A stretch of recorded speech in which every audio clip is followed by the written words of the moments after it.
Nous célébrons aujourd'hui le 12e dimanche ordinaire de l'année liturgique B. La liturgie se focalise sur la thématique du mystère de la personne de Jésus. Qui donc est-il pour que même le vent et la mer lui obéissent? La page de l'Évangile raconte l'épisode de la tempête apaisée. Marc le place après la journée des paraboles. Le jour même des paraboles, les disciples échouent à l'examen. Mais l'expérience n'est pas inutile. Elle met en évidence les difficultés de leur cœur qui est lent à croire. La parole annoncée par Jésus dans les paraboles doit pénétrer leur peur. Mais il faut d'abord qu'elle les mette à nu, qu'elle les secoue, qu'elles apparaissent au grand jour pour les vaincre. Il fait nuit, nous dit le narrateur. Les disciples traversent le lac avec Jésus. Tout à coup, survient une tempête. Les vagues se jettent sur la barque. Imaginons-nous sur cette barque et une telle situation arrive. Ce sera la panique totale. Nous commencerons tout de suite à invoquer les saints, à réciter le chapelet. Chacun cherchera à sauver sa peau. N'oublions pas que nous sommes sur la mer. Aux alentours, il n'y a rien. Nous sommes entourés des eaux. Pour faire bref, quand la tempête survient, nous dit Marc, les disciples prennent peur. Cette dernière provoque une réaction qui ressemble à celle de Job en première lecture. Ils exigent une réponse de Jésus, l'homme qui a déjà accompli de fabuleux miracles.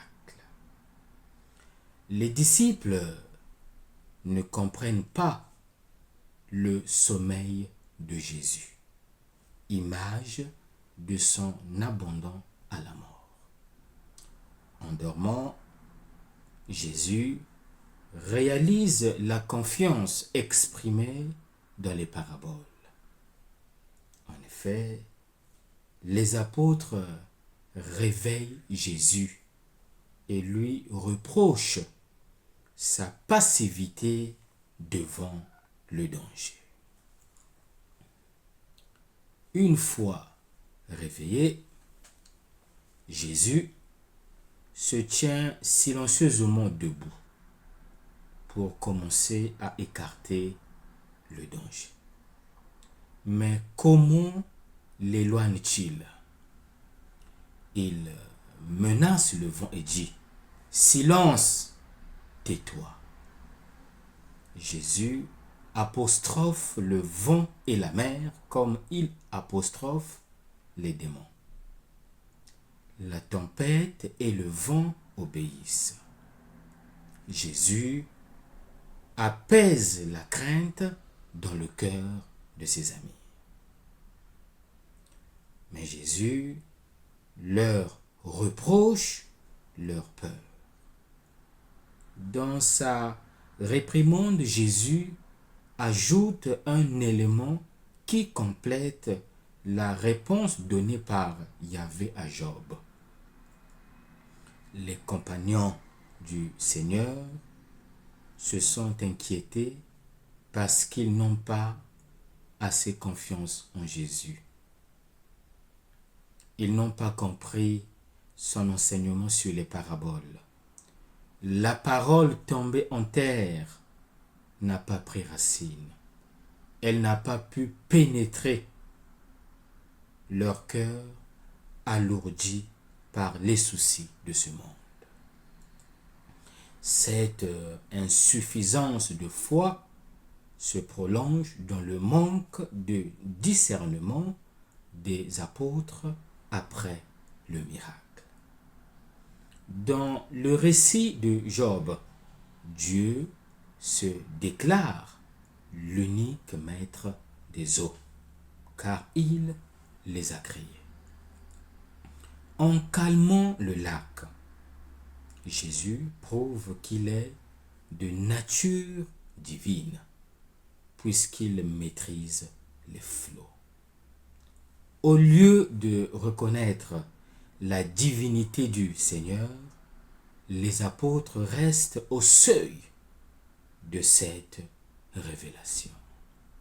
Ils se posent des questions sur l'identité du Maître qui fait réagir les foules et impose sa volonté sur la nature. Mais ils demeurent incapables de saisir la véritable personnalité du Christ. Qui est-il pour que même le vent et la mer lui obéissent? Qui est-il pour que même le vent et la mer lui obéissent? Cette question qui surgit spontanément sur les lèvres des apôtres face à la manifestation de la puissance de Jésus met en évidence la signification christologique du récit. Il s'agit sans aucun doute du message fondamental de ce passage. Dans le geste de Jésus qui calme la violence des vents et apaise la fureur des vagues, les disciples reconnaissent en lui la présence d'un pouvoir extraordinaire. Cet homme porte en lui un mystère. La question est donc plus que naturelle. Qui est-il pour que le vent et la mer lui obéissent? L'acte accompli par Jésus revêt donc une double signification pour les disciples qui en sont témoins. D'abord, il confirme ce qu'ils avaient déjà pressenti. En la personne de Jésus agit la puissance du Seigneur. Ensuite, en renouvelant les prodiges de l'Ancien Testament, il se manifeste comme le Messie, c'est-à-dire comme l'envoyé de Dieu pour l'instauration du royaume de Dieu. Ces deux aspects de Jésus sont complémentaires. Pris ensemble, ils montrent que la puissance de Dieu à l'œuvre dans la personne de Jésus est pour la libération et le salut de l'homme. Quel est l'enseignement à retenir? Jésus nous est présenté aujourd'hui dans son profond mystère. La nuit, pendant qu'il dort, il est la semence, la lumière cachée, la force automatique du royaume, la petitesse de la graine de moutarde. Mais la graine germe en mourant. La lumière brille dans les ténèbres. La force vint dans le calme. La petitesse devient un grand arbre. La scène des disciples angoissés est contrecarrée par le sommeil de Jésus. En réalité, le sommeil de Jésus représente la confiance en Dieu. Les disciples, s'ils avaient compris et accueilli l'enseignement de Jésus sur les paraboles, ils auraient eu la même sérénité et la même confiance.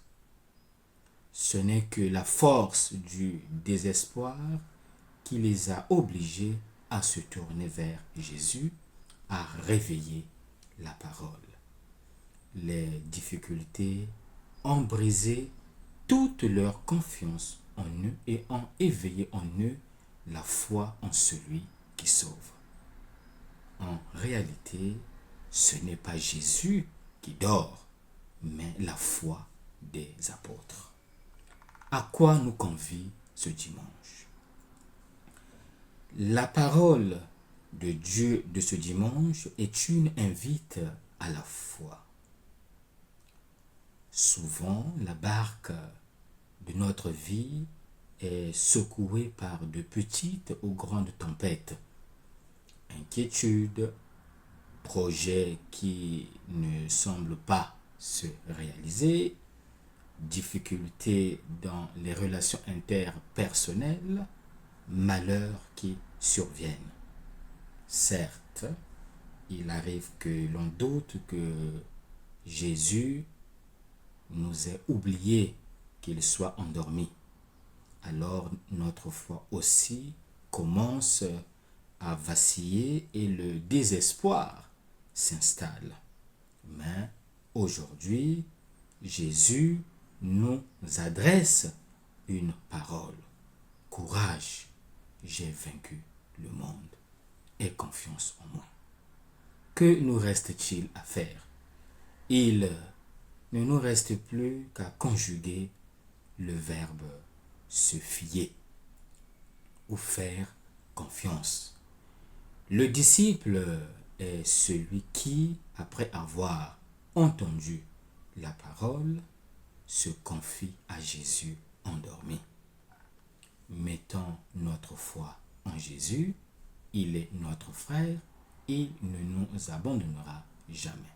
Bon dimanche à tous et que Dieu vous bénisse.